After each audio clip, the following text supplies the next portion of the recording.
Amém. Queridos, a mensagem dessa noite é uma mensagem sobre perseverança. Você sabe o que é isso? Perseverança é a sua capacidade de não desistir das coisas. Eu sei que às vezes isso passa no coração de muitos de nós, uma vontade, como a gente diz, de chutar o balde, de largar tudo que a gente está fazendo. E eu quero te dizer que nessa noite você vai sair daqui mais forte para a glória de Deus. Que Deus venha fortalecer o seu coração.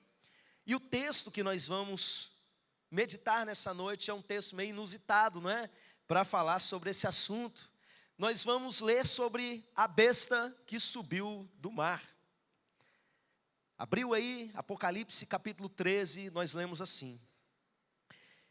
Vi emergir do mar uma besta, que tinha 10 chifres e 7 cabeças, e sobre os chifres 10 diademas, e sobre as cabeças nomes de blasfêmia. A besta que vi era semelhante a leopardo, com pés como de urso e boca como de leão, e deu-lhe o dragão o seu poder, o seu trono e grande autoridade. Então vi uma de suas cabeças como golpeada de morte, mas essa ferida mortal foi curada, e toda a terra se maravilhou, seguindo a besta. E adoraram o dragão, porque deu a sua autoridade à besta. Também adoraram a besta, dizendo: quem é semelhante à besta? Quem pode pelejar contra ela? Foi-lhe dada uma boca que proferia arrogâncias e blasfêmias, e autoridade para agir 42 meses. E abriu a boca em blasfêmias contra Deus, para lhe difamar o nome e difamar o tabernáculo, a saber, os que habitam no céu. Foi-lhe dado também que pelejasse contra os santos e os vencesse. Deu-se-lhe ainda autoridade sobre cada tribo, povo, língua e nação, e adorá-la-ão todos os que habitam sobre a terra, aqueles cujos nomes não foram escritos no livro da vida do Cordeiro, que foi morto desde a fundação do mundo. Se alguém tem ouvidos, ouça. Se alguém leva para cativeiro vai. Se alguém matar a espada, necessário é que seja morto a espada. Aqui está a perseverança e a fidelidade dos santos. Amém? Queridos, a nossa igreja é uma igreja que ama a volta de Jesus. Nós cantamos muito sobre a volta de Jesus, nós pregamos muito sobre a volta de Jesus. E eu sei que vocês amam a vinda do nosso Senhor. Há um clamor no nosso coração, em grande parte dos cultos, nas nossas vigílias: Maranata, ora vem, Senhor. As nossas crianças não crescem com medo da vinda de Jesus, como acontecia aí gerações passadas, mas a gente cresce sonhando com um momento onde vamos encontrar o nosso amado, e Ele enxugará dos nossos olhos toda lágrima. Mas, meus irmãos, a gente precisa sempre trazer à memória que entre o estado que nós estamos hoje e a vinda do Senhor, existe um percurso, um caminho que a gente precisa seguir, e no meio do caminho tem uma besta no meio do caminho. Essa noite a gente vai aprender um pouco o que é essa besta, e o que ela tem a ver com a gente, por que nós precisamos compreender a respeito disso. Esse capítulo 13, ele fala a respeito de duas bestas, a besta que subiu do mar e a besta que subiu da terra. Mas antes desse capítulo existe uma outra figura que é apresentada no capítulo 12, que para a gente entender o papel da besta e o que isso tudo tem a ver com a gente, eu preciso falar para vocês a respeito de uma outra figura, que é o dragão. O dragão, ele é apresentado, como eu disse, no capítulo anterior, e João explica para a gente quem é esse dragão. Ele diz que o dragão é Satanás, a antiga serpente lá do Éden, que é Satanás, o diabo. E nesse capítulo 12 é ensinado, é desvendado para a gente a origem de Satanás. É dito que ele fez uma rebelião no céu e que ele lutou contra Miguel e seus anjos. Satanás tinha ali os seus anjos e ele fez a sua rebelião, e assim eles foram expulsos do céu. E nesse ponto, meus irmãos, eu queria que a gente parasse para refletir um pouco nessa figura do dragão. Olha, sempre me espanto quando eu olho em várias passagens das Escrituras e vejo a habilidade que Satanás tem para convencer pessoas, para conseguir iludir pessoas inteligentes, para conseguir fazer com que pessoas saiam de lugares cheios da glória de Deus, simplesmente porque encheu a cabeça dela de que a versão dele, a narrativa dele é melhor. E nesse capítulo que antecede o que nós lemos, quando eu leio que parte dos anjos seguiu Satanás, eu fico impressionado, meus irmãos, porque são anjos. Anjo não consegue ser ateu. Anjo não vai ser convencido por um influencer do nosso tempo de que a fé é uma mentira ou qualquer coisa desse tipo. É anjo. O anjo, ele não vai estar ali simplesmente iludido com qualquer coisa, porque ele está diante da presença de Deus. Ele está lá no ambiente do céu, meus irmãos, servindo a Deus há milênios, sabe Deus quanto tempo. E o Satanás, ele consegue entrar na mente desses anjos, a ponto de convencê-los a virar as costas contra Deus, numa viagem sem volta, de pura rebelião. Eu olho para o Jardim do Éden, por exemplo, e eu vejo Adão e Eva, na verdadeira acepção da palavra, num paraíso, sem pecado, sem morte, sem boleto para pagar, sem dor de dente, de boa, tranquilo.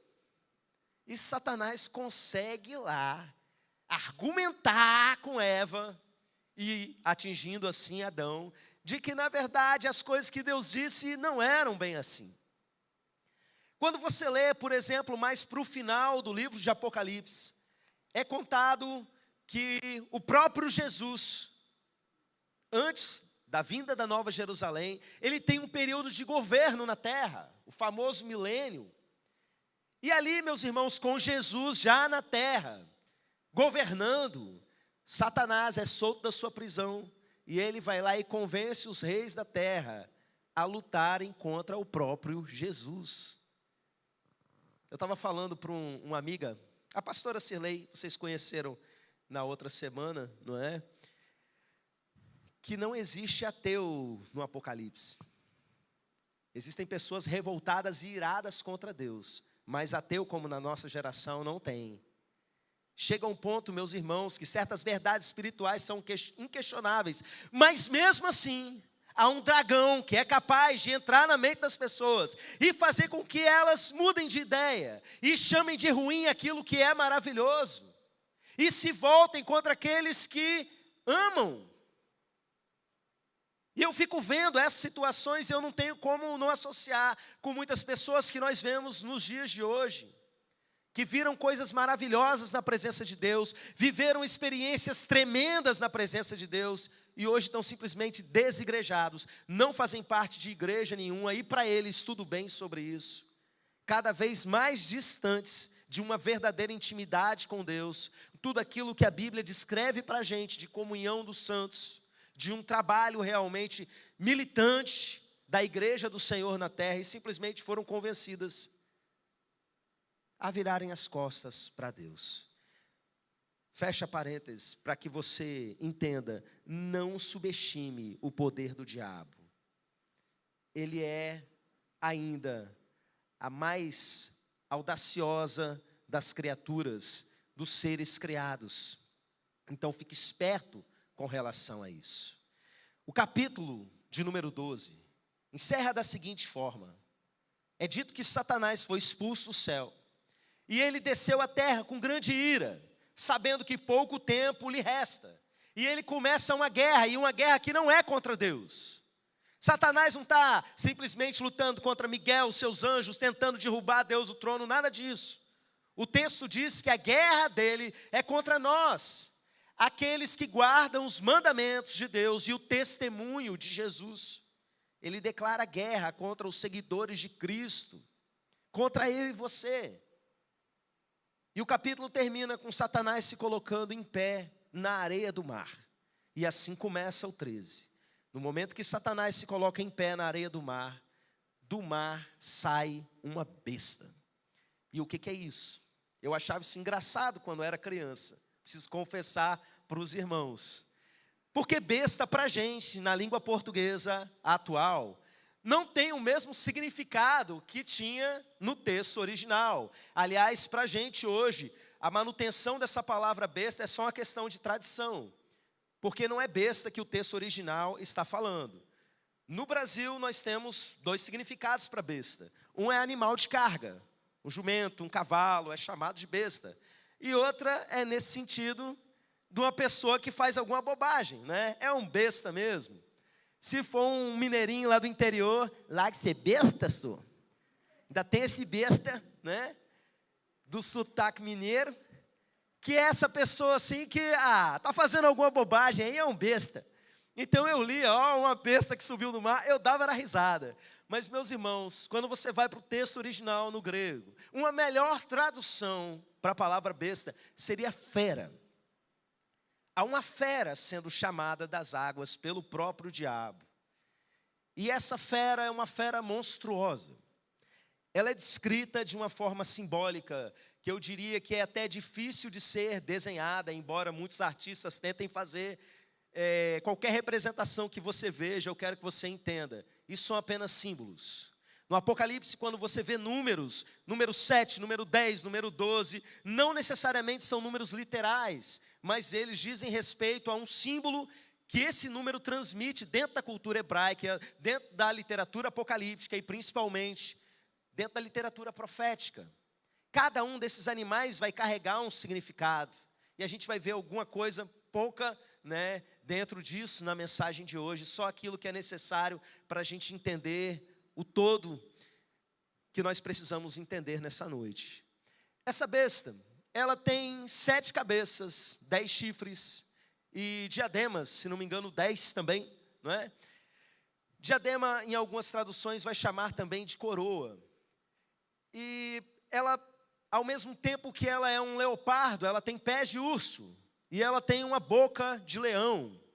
E em cada uma dessas cabeças há palavras de blasfêmia escritas. Mas ao mesmo tempo que tem boca de leão, meus irmãos, foi-lhe dado uma boca para falar com arrogância, não é? E uma dessas cabeças tem um ferimento mortal que foi sarado, foi curado, e aquilo impressiona todas as pessoas do mundo. Essa besta, ela é extremamente adorada, e como eu disse para vocês, não se trata simplesmente de um monstro. João está vendo algo no mundo espiritual, e ele está traduzindo aquelas informações para símbolos humanos, para que a gente consiga captar alguma mensagem, para que ele consiga traduzir um pouco daquelas coisas que ele está vendo. Mas, meus irmãos, isso diz respeito a uma pessoa, e o texto, na sequência, vai deixando isso cada vez mais claro. Na sequência, há uma besta que sobe da terra.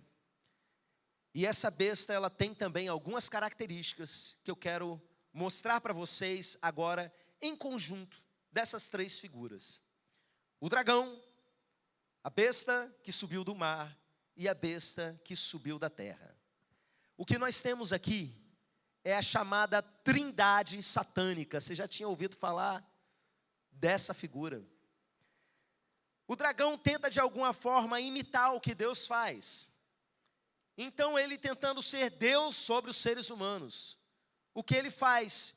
Ele cria para si uma figura que é essa besta, e essa besta nada mais é do que um tipo de imitação falsificada do que seria o próprio Cristo. Existem vários paralelos nessa figura, que fazem a gente entender que o propósito de Satanás era fazer algo parecido. Por exemplo, quando o dragão é citado lá no capítulo anterior, diz que o dragão tem 7 cabeças e 10 chifres. Agora vem a besta e tem exatamente a mesma quantidade de cabeças e de chifres, mostrando que, na verdade, a besta carrega a imagem do dragão.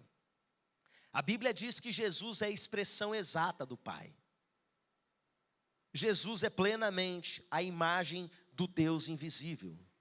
O dragão vai lá e cria uma criatura exatamente dessa forma, igual a ele. É dito no texto que nós lemos, que o dragão recebe poder, autoridade e recebe um trono. Isso te lembra de alguma coisa? No próprio livro de Apocalipse, nós lemos várias vezes a respeito disso, do trono de Jesus, que ele recebe poder, que ele recebe autoridade. A gente sabe, por exemplo, pelo próprio livro de Apocalipse, que um dia todo joelho se dobrará diante dele. E a gente vê nesse texto que o objetivo é que toda a terra adore a própria besta.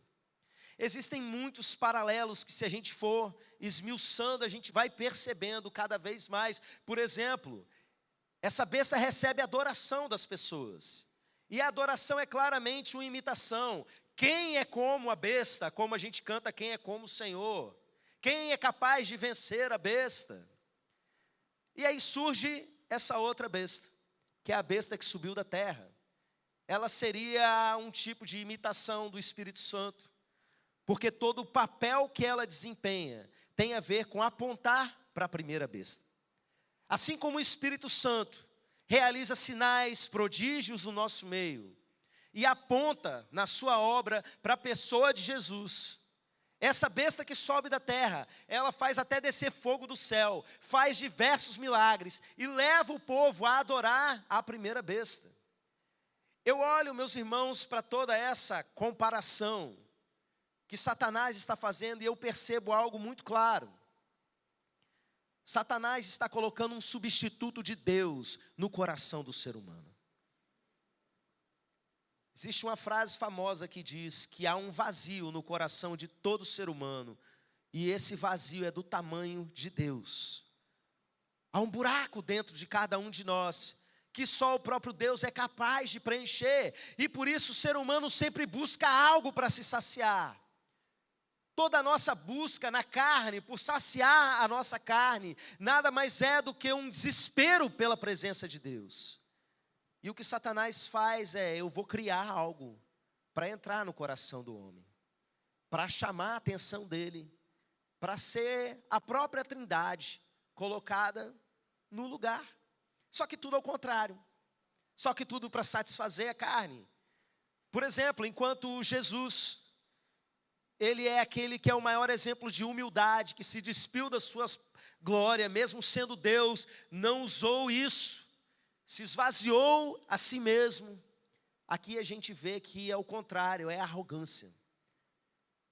A besta, em outras passagens do Novo Testamento, por exemplo, na carta de Tessalonicenses, é chamada de anticristo. Temos aqui um antideus, um anticristo, um anti-Espírito Santo nesse cenário, não é? Falando com grande arrogância e falando blasfêmias. E o objetivo de tudo isso é escravizar toda a humanidade. Capítulo 12 diz, ele desceu à terra com grande ira, sabendo que pouco tempo lhe resta, ele declara guerra contra todos os discípulos de Jesus, e olha o que ele faz na sequência. Ele gera um substituto para ocupar o trono no coração do ser humano. E isso aponta para algumas realidades globais, por exemplo, todas as nações da terra estarão buscando essa besta, essa entidade. A gente vê uma realidade impossível até o tempo onde nós estamos vivendo, de globalização, de facilidade de acessos, de mundo conectado, não é? Onde essas coisas que nós lemos no Apocalipse vão se tornando cada vez mais possíveis, cada vez mais reais. E aí, meus irmãos, acontece algo de terrível. E eu quero ler o versículo para vocês, que diz o seguinte, verso de número 7. Foi-lhe dado também que pelejasse contra os santos e os vencesse. Deu-se-lhe ainda autoridade sobre cada tribo, povo, língua e nação. O texto está dizendo para a gente, meus irmãos, claramente, que os santos, ou seja, o povo de Deus, entenda isso, é bom sempre a gente explicar. Quando você lê santo na Bíblia, não é no sentido folclórico, não é no sentido católico, tem a ver com os irmãos da igreja. Sempre que você lê, é nesse sentido. foi dado autoridade para que essa besta, esse anticristo, ele guerreasse contra e vencesse. E o texto mais para frente vai dizer, se alguém leva para o cativeiro vai. Se alguém for morto à espada, vai ser morto à espada mesmo. É o que está determinado que vai acontecer.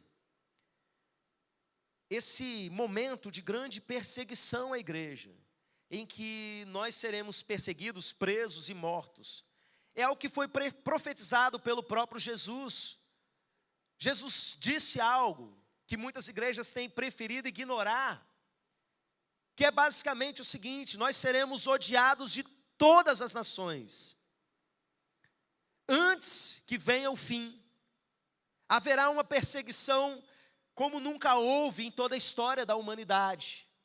Porque, meus irmãos, a igreja sempre foi perseguida ao longo da história, logo nos seus primeiros anos, pelos judeus daquele tempo, depois pelo Império Romano. Se você for procurando até os dias de hoje, grupos diferentes perseguindo, a igreja nunca deixou de ser perseguida, mas entenda, nós chegaremos em um momento em que todas as nações da terra nos odiarão. Você consegue se visualizar nesse cenário? Irmãos, eu me preocupo um pouco quando eu olho para a nossa geração. E eu vejo tantos textos, principalmente no livro de Apocalipse, ensinando a respeito da perseverança dos santos. Ser fiel até a morte e dar-te-ei a coroa da vida. E tantos outros textos como esse que nós acabamos de ler. Jesus, no seu sermão profético, que eu citei agora há pouco, lá em Mateus 24, se não me engano, que ele vai dizer, aquele que perseverar até o fim será salvo. E eu olho para a nossa geração e eu vejo um povo perdido. Eu vejo adolescentes que num dia estão pulando e celebrando ao Senhor, e no outro estão nas redes sociais envergonhando o nome de Deus, assim, sem problema nenhum. Eu vejo um povo adulto seguindo a Jesus num nível tão raso. E presta atenção, quando eu falo raso, eu não estou falando de informação bíblica. Embora eu poderia, porque também nesse sentido é. Mas o que eu tenho visto em muitos e muitos casos é um nível raso em termos de firmeza, de constância, de relevância no reino de Deus, de entrega, de consagração. E me preocupa, meus irmãos, porque eu vejo esse cenário de perseguição cada vez mais perto. Olha, na época que Nero levantou uma grande perseguição contra a igreja, foi muito fácil. Houve um grande incêndio na cidade de Roma. E ele simplesmente disse que aquilo era culpa dos cristãos. Há alguns historiadores que apontam que ele mesmo botou fogo na cidade. E aquela mentira foi suficiente para que todo o povo daquela época começasse a perseguir os próprios vizinhos que eram cristãos. E eles espetavam os cristãos em estacas, botavam fogo para iluminar o jardim e coisas desse tipo. Irmãos, isso acontecer numa proporção global não está difícil, porque o cenário para isso já está todo montado. Hoje em dia, um cara no interior dos Estados Unidos inventa uma fake news, a galera do Brasil todinha começa a compartilhar e ninguém está nem aí, e as coisas se espalham numa velocidade muito grande. É muito fácil para Satanás jogar o povo do mundo inteiro contra o povo cristão. E quando a perseguição chegar, e ela vai chegar para todas as nações, será que nós estamos preparados? Eu vejo, meus irmãos, um povo frágil, sabe? E a gente precisa resolver isso antes disso. Como eu disse, nem todos estão entregues a esse nível de fragilidade. Entenda, eu não quero aqui menosprezar o tamanho da dor de ninguém. Eu sei que quem está sofrendo por motivos pequenos, são motivos pequenos, mas a dor é grande. Mas existe algo em nós que precisa ser mudado, uma chave precisa ser girada, para que a gente entenda qual é a nossa natureza, de onde nós viemos, para onde nós estamos indo. Quando nós sofremos demais por coisas dessa terra, meus irmãos, é porque nós estamos demais pensando na terra. A nossa morte, ela não é o fim. O povo do tempo do Apocalipse estava se entregando à própria morte, simplesmente por entender isso. Jesus ressuscitou, a minha vida não é só isso aqui. E de repente eu vejo crente se entregando à angústia, à tristeza, à depressão, porque não conseguiu comprar o seu sonho de consumo. Eu vejo jovens pensando em suicídio, pelos motivos mais banais, tipo uma dor de cotovelo, ou uma rejeição de alguém na escola, uma palavra que não gostou, e de repente aquilo é suficiente para começar a azedar dentro do coração. E suicídios acontecem por pessoas que dizem professar Cristo. Deus está nos preparando, meus irmãos. É por isso que essa geração nós temos tido tantos programas de cura, veredas antigas, encontro e coisas para a gente olhar para dentro da gente e tentar descobrir o que está errado, aonde está faltando Deus aqui. Algo precisa acontecer, precisa ser colocado em ordem, porque as coisas elas vão ficar difíceis. E para você até se avaliar, é muito fácil da gente entender, porque não chegou aqui no Brasil, mas já chegou em muitas nações. São tantos e tantos relatos. Eu tenho amigos, meus irmãos. Eu trouxe uma aqui há alguns meses atrás. Poucos irmãos vieram ouvi-la num sábado de manhã. Gente que enfrentou a morte há poucos dias. Gente que sofreu todo tipo de abuso lá fora por pregar o evangelho de Jesus. Eu me lembro que há poucos anos atrás eu ouvi um relato do pastor Mário Freitas. Ele é pastor daquela agência missionária, Missão Mais, que a gente já colaborou, já orou durante alguns momentos pontuais aqui na nossa igreja. E eu me lembro de uma história que ele contou quando ele estava ministrando num seminário teológico para formar líderes cristãos na região da Ásia Central. E essa região do planeta, meus irmãos, ela consegue juntar no mesmo território duas coisas terríveis, dois grandes principados de perseguição à igreja. São países que vieram da herança socialista. E o socialismo sempre perseguiu muitos cristãos, prendeu, matou. E esses países vêm dessa realidade, mas ao mesmo tempo eles foram islamizados. Então outra realidade que persegue muitos cristãos são os islâmicos de linha radical. Esses países eles reúnem isso. E só para vocês terem uma ideia do nível, enquanto ele pregava, um amigo dele que estava ali, de vez em quando ele tinha que sair, ele se ausentava e quando voltava, voltava todo roxo, todo arrebentado. E aí no último dia ele foi saber por quê, ele perguntou para a esposa desse amigo dele, e ela foi contar. Esse cara tinha sido o chefe da polícia lá na região, que perseguia os cristãos e torturava os cristãos, e ele se converteu. Então, quando ele abriu um seminário para formar liderança para as igrejas, a polícia, os antigos colegas dele, vinham nos alunos do seminário para prender, para torturar. E ele foi lá e se apresentou e falou assim, olha só, vocês me conhecem, eu não quero que mexa com os meus alunos não, vamos fazer um acordo?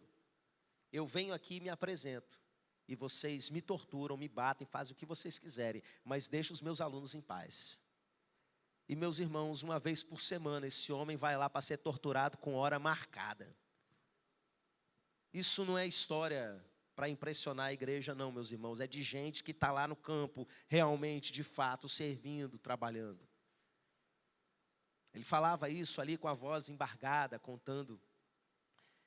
E aí no final o irmão virou para ele e falou assim, ó, você que trabalha aí com igreja perseguida, você precisa ouvir essa história, vem cá que eu quero que você conheça uma família e ore com eles. E aí trouxeram um casal de pais, que não eram idosos, mas estavam assim, visivelmente, bem abatidos pelos anos. E o pai falou assim, a gente quer que você ore conosco, que o meu filho, ele está preso lá no nosso país.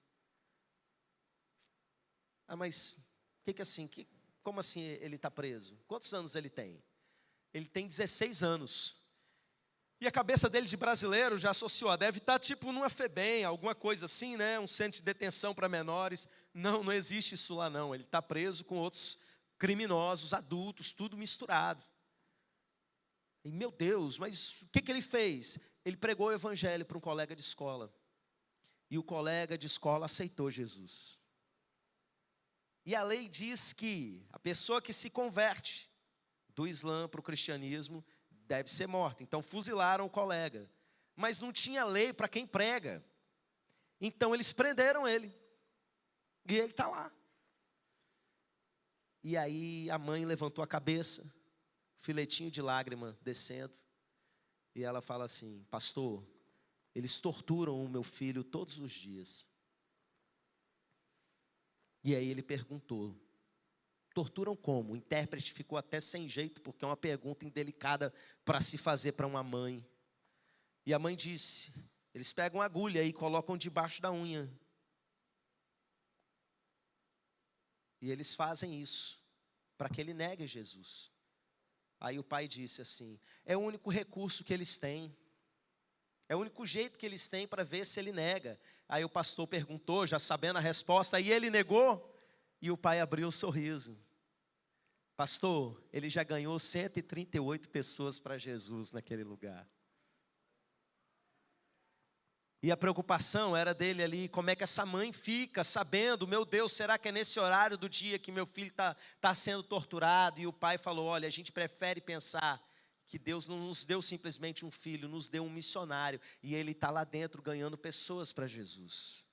Irmãos, eles conseguiram tirar esse menino de lá, graças a Deus. Mas pensa, que realidade, eu fico pensando, sabe, ele não fala a respeito disso. Esses 138 que tinham sido alcançados pelo Evangelho no momento que ele nos contou essa história, é gente aceitando a Jesus, sabendo que vai ser torturado e morto. A gente fica aqui pregando o Evangelho, sabe? E fazendo aquele apelo que estende um pouquinho. Olha, Deus está te dando mais uma chance, abandona o seu pecado e vem. Falta pouco oferecer um kit de alguma coisa, um bombom para quem aceita Jesus, misericórdia. E o povo não vem. E de repente pessoas entendendo algo que essa geração não está entendendo. Olha, esse cara está aqui sendo torturado todo dia, porque ele realmente teve um encontro diferente. Não é como eu achei que fosse. Realmente algo aconteceu com ele. Eu quero isso para mim. E aceita Jesus para ser morto. Eu quero que você pense na nossa realidade. Quantos de nós têm abandonado o Evangelho, a sua caminhada cristã, o seu serviço ao Senhor, pelos motivos mais banais do mundo? Vocês não têm ideia do que eu escuto como pastor. As pessoas se ofendem quando você às vezes vai chamar ela para estar de volta na igreja, para estar ativo, e qualquer coisa é desculpa, meus irmãos. E a sensação que eu tenho é que realmente não entenderam o todo do Evangelho. Queridos, quando a perseguição chegar, e ela vai chegar, eu preciso que você esteja preparado, que as suas picuinhas, que as suas prioridades frívolas tenham sido jogadas por terra, e você seja realmente aquele povo perseverante, resistente. Olha essa realidade que vocês têm aqui, dessa igreja visível, dessa igreja que vai para as redes sociais, tentar se conectar com as pessoas, dessa igreja que faz de tudo para tentar despertar um interesse em você, usa toda uma didática para ver se você presta atenção na palavra, para ver se você entende o Evangelho. Queridos, isso vai acabar. Essa igreja que chega junto e fala: não, você tem que ficar de pé. Queridos, a igreja de Jesus vai continuar, mas a igreja visível vai chegar um momento que não vai ter mais. Eu não sei quanto tempo nós teremos.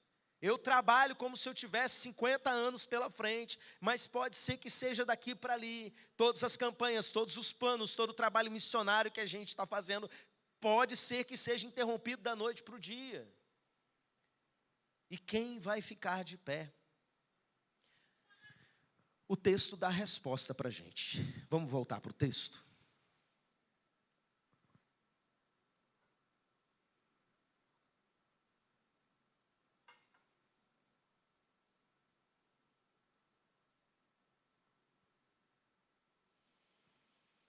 verso de número 8. E adorá-la-ão todos os que habitam sobre a terra, aqueles cujos nomes não foram escritos no livro da vida do Cordeiro, que foi morto desde a fundação do mundo.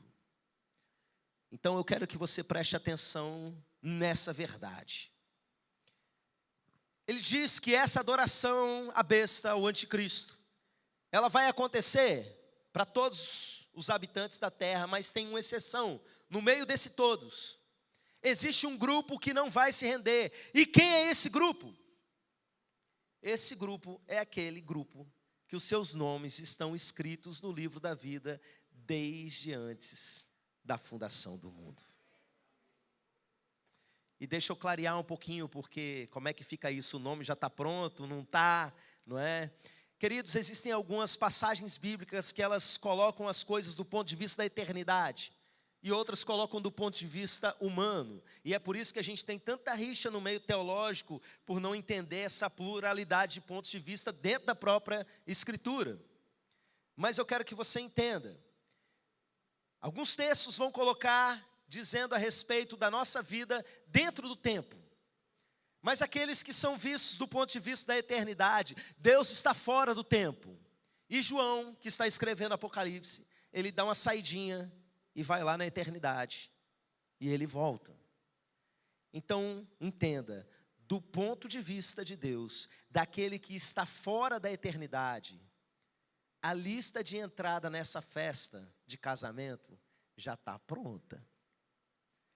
Pedro, escrevendo do ponto de vista do homem, vai falar de presciência de Deus, que Deus já sabe lá na frente, não é? O que isso quer dizer, meus irmãos? Existe uma lista que para Deus já está pronta, mas para você ainda não está. Que depende ainda de um desafio que você precisa aceitar, um desafio que vários textos, inclusive no Apocalipse, vão fazer. Um desafio de você pertencer realmente a Jesus. Quem são esses que têm o seu nome escrito no livro da vida? São aqueles que um dia se arrependeram dos seus pecados e creram em Jesus e confiaram nele para serem salvos. Aqueles que receberam a Cristo como Senhor das suas vidas, que nasceram de novo da água e do Espírito, que receberam o poder de se tornarem filhos de Deus. São esses, meus irmãos. E o texto diz que essa turma é justamente a que não vai negar Jesus. É essa turma que vai perseverar. E eu pergunto para vocês, e nós que fizemos isso? Nós vamos perseverar por quê? Porque nós somos bons, porque nós somos fortes, somos valentes? A diferença, meus irmãos, não é que nós somos melhores do que qualquer um. Nós aprendemos a depender do Senhor. Nós aprendemos a depender dEle unicamente e completamente para sermos salvos. Nós sabemos que a nossa salvação não vem da gente, das coisas boas que a gente faz ou deixa de fazer. Nós confiamos completamente no Senhor. E nós confiamos nele não é só para sermos salvos. Quando a dor chega na vida da gente, nós dependemos dele. Quando a dificuldade financeira chega na vida da gente, nós dependemos dele. Quando o luto chega na vida da gente, nós dependemos completamente dele. Quando a tristeza chega na vida da gente, nós dependemos completamente dele. A vida desse povo que tem o seu nome escrito no livro da vida desde antes da fundação do mundo, é a vida de pessoas que dependem completamente do Senhor. Então, quando a perseguição chegar, e ela vai chegar, nós vamos depender do Senhor. E quando a prisão chegar, o cativeiro chegar, como o texto diz, nós dependeremos do Senhor. Quando a tortura chegar, e ela vai chegar, nós dependeremos do Senhor. E quando a hora da nossa morte chegar, nós dependeremos do Senhor. Você pode se colocar de pé.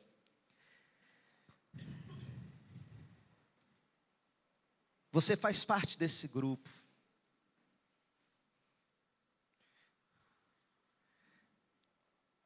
Você faz parte desse grupo. Você é alguém que está com a sua vida segura nele, dependente dele. Ou você é alguém que ainda está preocupado com as coisas dessa terra a tal ponto de se perder, de enfraquecer, de desviar da igreja, de abandonar os irmãos, de parar de orar. Porque na verdade não tem ainda essa profundidade, essa firmeza nele. Eu quero orar por você nesse momento, quero convidar o Ministério de Louvor a assumir o seu lugar. E eu quero que a igreja ore. Queridos, essa é mais uma oportunidade que Deus está trazendo,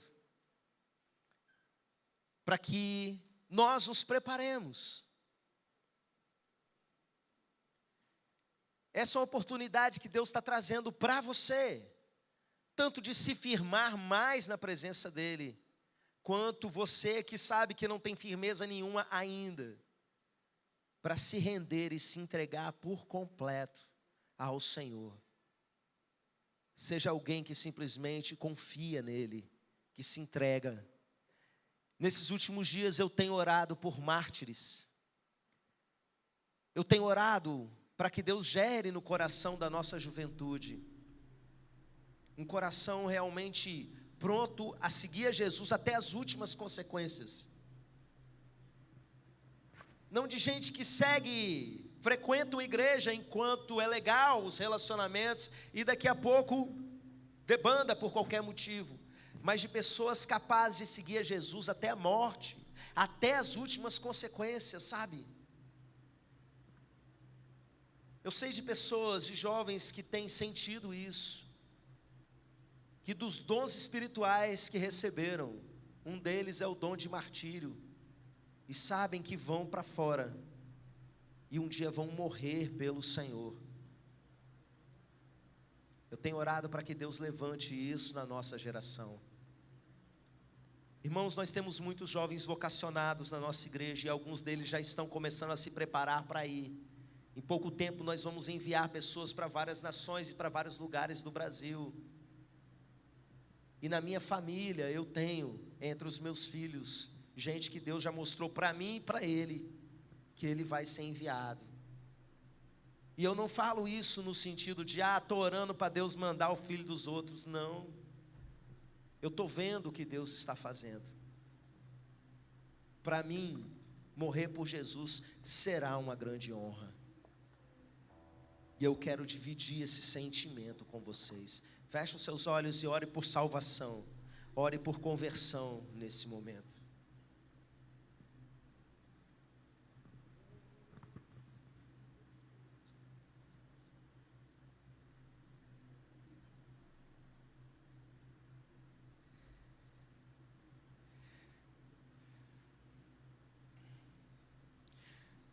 Pai, muitas pessoas ouviram a mensagem nessa noite, e eu não quero que nenhum se perca, meu Deus, porque eu sei que o Senhor não quer que ninguém se perca.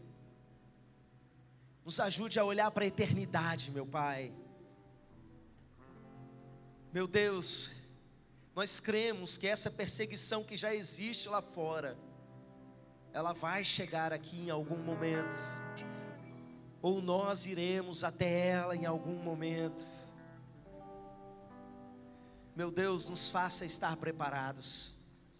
Eu oro primeiramente por aqueles que não entregaram a sua vida para o Senhor. Visita esses corações nessa noite, meu Pai, que não seja simplesmente uma pregação, mas que isso incomode corações. Incomode corações. Meu Deus, que haja quebrantamento, meu Pai. Tantos e tantos têm vivido com um pé na igreja, outro no mundo, celebrando as coisas desse mundo e ao mesmo tempo dizendo que servem ao Senhor. Pai, que essa noite seja uma noite de quebrantamento, rendição e entrega, meu Deus. Quantos aqui estão com o seu chamado missionário adormecido? porque ainda não se renderam ao Senhor. Meu Pai, vem quebrantando corações nesse momento, em nome de Jesus. Eu oro, meu Deus, por aqueles que o Senhor está separando para serem missionários longe, para os que vão para os países onde é crime seguir ao Senhor, para que vão aos lugares de difícil acesso, às tribos distantes. Meu Deus, que nessa noite o Senhor dê visão, que nessa noite o Senhor dê despertamento, que nessa noite o Senhor venha queimar os corações, encher de convicção, meu Deus, para que cada um desses que o Senhor tem chamado, se lance de verdade, no propósito, no destino que o Senhor escreveu para nós, em nome de Jesus, amém. Enquanto eles cantam uma canção, eu quero só dar a chance de você sair do seu lugar e vir para cá, se você quer que nós oremos por você, em dois sentidos. O primeiro, se você quer afirmar seu compromisso com Jesus. Queridos, vir à frente não faz com que uma pessoa aceite Jesus. Não existe isso na Bíblia em lugar nenhum. Isso é coisa dos avivalistas de 200 anos para cá. Mas se tem uma coisa que eu aprendi evangelizando pessoas, é que alguém que não tem coragem de sair do seu lugar e mostrar publicamente que a partir de hoje é de Jesus, dificilmente vai ter coragem para na escola, no trabalho, na vizinhança, mostrar que realmente hoje é uma pessoa diferente. Então eu quero te dar a oportunidade de manifestar publicamente. Nós vamos abraçar, orar por você. Se você anda fraco, desviado muitas vezes, distante da presença de Deus, ou se você nunca entregou a sua vida para Jesus e hoje você quer fazer isso, essa é uma das situações. E a segunda situação é o seguinte: você tem um chamado missionário e você quer que essa igreja ore por você, no sentido de clareza, de direção, de tempo de Deus. Você pode sair do seu lugar e vir enquanto nós cantamos. Ele abriu mão de céu.